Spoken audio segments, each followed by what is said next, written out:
tema kita pada malam hari yang berbahagia ini yaitu tentang akhlak bertetangga. Apa itu akhlak? Akhlak itu tingkah laku. Akhlak ada hubungannya dengan pahala dan dosa, karena itu ada perintah dan larangannya dalam Al-Quran dan hadis.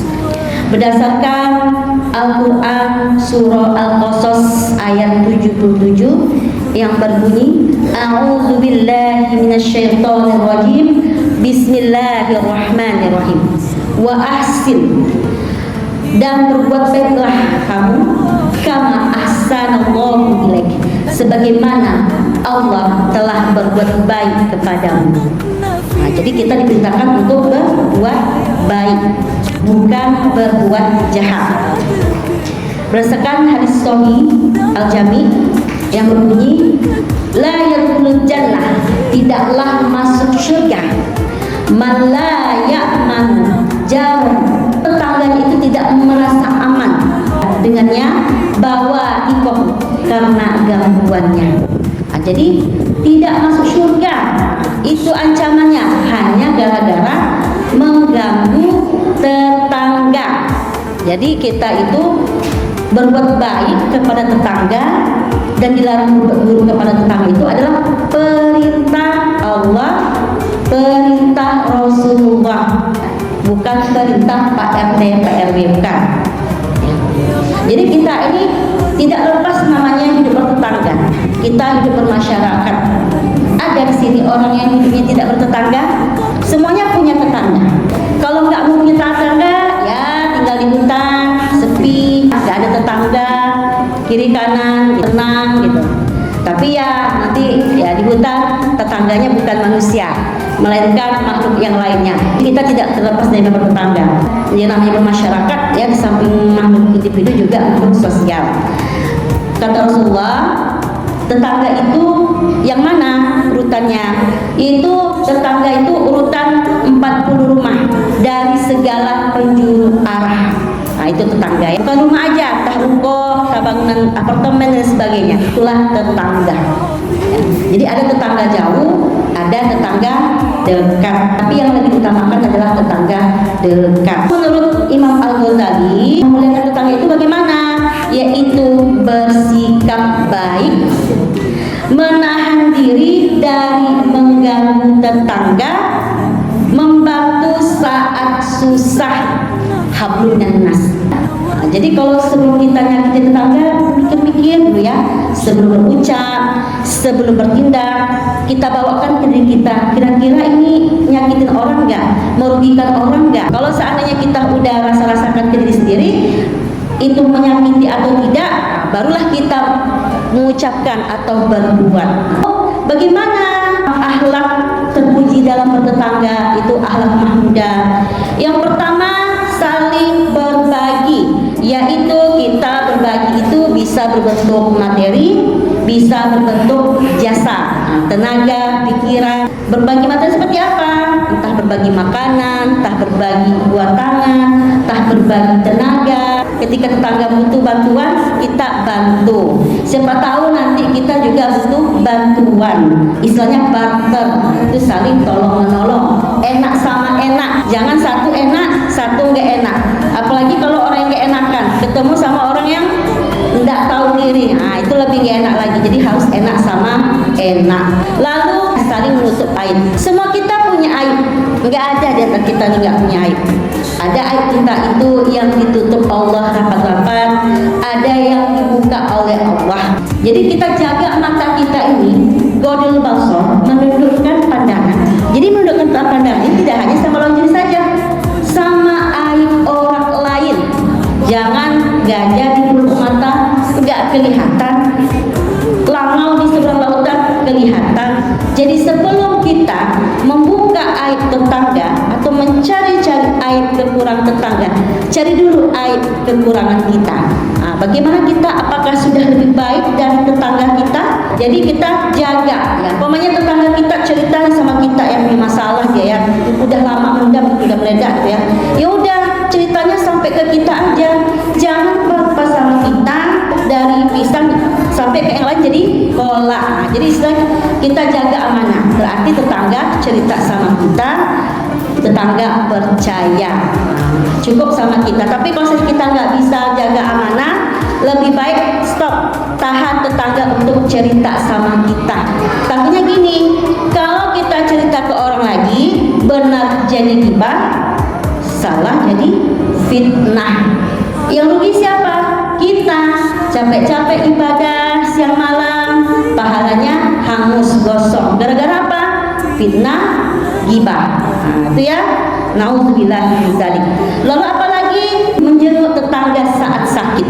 Nah, jangan yang dijenguk yang kita suka aja, yang nggak suka kita nggak jenguk. Siapapun itu ya, kita tidak pandang suku, kita tidak pandang ras. Selagi itu tetangga masih tinggal di komplek kita, kita lihat, kita jenguk. Ini bukti kita mencintai tetangga itu karena Allah, bukan karena kepentingan. Lalu kita berkomunikasi. Berkomunikasi ini harus hati-hati. Sebelum berbicara, berucap, kira-kira ini baik nggak yang saya sampaikan? Ini memudaratkan nggak buat saya? Atau ini memudaratkan nggak buat tetangga? Jadi hati-hati berpikir sebelum berucap. Jadi kalau kita salah ngomong, salah paham. Ya, jadi salah paham itu juga bisa dari salah ngomong. Lalu ada juga dari sering salah paham karena nggak ada komunikasi, main tebak-tebakan. Akhirnya banyak suuzon, tuduh menuduh. Lalu memberi salam dan wajah ceria. Jangan pas dapat enaknya, ya senangnya baru senyum. Dapat maunya baru senyum. Pas nggak dapat maunya cemberut, buang muka. Jangan seperti itu. Jadi kita mencintai tetangga kita itu karena Allah. Kita senyum karena Allah. Senyum adalah ibadah. Nah, jadi enak hati tetap usahakan ramah dan senyum, tapi bukan bermuka dua. Lalu membantu saat kesulitan, entah tetangga butuh pinjaman, maksudnya bukan hutang ya Bapak Ibu, yang entah pinjam untuk alat atau butuh bantuan ketika ada acara atau ada kematian dan sebagainya, cepat turun tangan. Lalu akhlak terpuji dari tetangga itu mengganggu ketenangan tetangga. Ya, mengganggu ketenangan itu bisa dengan suara, musik keras-keras, atau dengan bau atau sampah, atau ketika renovasi rumah. Jadi ketika renovasi rumah izin dulu sama tetangga sebelah. Kenapa? Memang rumah saya, yang bayar saya, tetapi kita menjaga ketenangan tetangga. Gara-gara tukang pukul-pukul rumah, akhirnya tetangga nggak nyaman. Tiba-tiba tetangga mendiamkan kita. Gara-gara apa? Karena tadi kita nggak izin dulu sebelum renov rumah. Jangan salah paham. Ini tetangga diam-diam mentang-mentang saya renov rumah. Oh, ini iri nih, dengki nih. Enggak, belum tentu. Bisa jadi karena miskomunikasi. Lalu ada hasad dan iri. Lihat tetangga punya kendaraan baru, iri. Lihat tetangga renov rumah, iri. Nengok tetangga umroh, iri. Jadi kita boleh iri, tapi iri yang memotivasi. Ketika tetangga dapat nikmat, justru kita senang. Siapa tahu kecipratan suatu saat. Kita doakan yang baik-baik tetangga, maka tetangga juga akan mendoakan yang baik-baik juga untuk kita. Jadi turut senang ketika melihat orang senang. Jangan SMS, senang melihat orang susah. Nauzubillahi min dzalik. Lalu selanjutnya hal-hal yang dapat membuat berselisih. Itu namimah, adu domba. Hati-hati. Nanti si A cerita sama si B tentang si C. Kalau kita amanah, kita nggak akan lagi cerita tentang si C. Cukup sampai kita aja. Tapi kalau orang yang jiwanya adu domba, sudah cerita sama si B cerita sama C. Yang tadinya si A sama si C akur, gara-gara si B jadi musuhan. Jadi bagaimana si B ini harus jadi penengah yang akur, yang amanah, bukan pengadu domba, pemecah belah. Kadang si B, kadang orang suka nih A sama si C awalnya akur, ya damai, tapi si B cemburu, diadu domba, dibuat-buatnya fitnah. Itu juga nauzubillah min dzalik, jangan sampai demikian. Lalu kadang yang membuat antara tetangga itu rusak hubungan, batasan, boundaries. Itu masalah batasan tanah, batasan rumah, entah pohon daunnya jatuh ke tetangga, daunnya aja ke tetangga, buahnya ke kita. Jangan seperti itu. Lalu ketika kita membangun, meninggikan bangunan, pikirkan kira-kira nanti ini menghalangi udara, sirkulasi udara tetangga kah? Atau nanti ketika hujan apakah akhirnya mengalir ke tetangga kah? Nah, kita pikirkan sebelum meninggikan rumah. Jaga kenyamanan tetangga. Lalu masalah kebersihan, masalah sampah, masalah got, masalah apapun itu, kita jaga kebersihan ya, hidup bertetangga. Apalagi kalau rumahnya rapat-rapat dinding ke dinding, sangat sensitif sekali. Lalu masalah anak-anak dan hewan peliharaan. Kadang kita menganggap udah anak tempat tetangga biasa aja, belum tentu tetangga nyaman. Apalagi di waktu yang tidak tepat, apalagi anaknya bertingkah, acak-acak rumah tetangga, minta-minta tempat sama tetangga. Lalu sama hewan peliharaan, kita punya kucing, kita memang suka kucing, tetapi tetangga nggak suka kucing. Nggak taunya tiba-tiba kucing main ke rumah tetangga, atau kucing ke rumah tetangga pergi minta makan, pergi beol, akhirnya merusak hubungan tetangga hanya gara-gara anak dan kucing.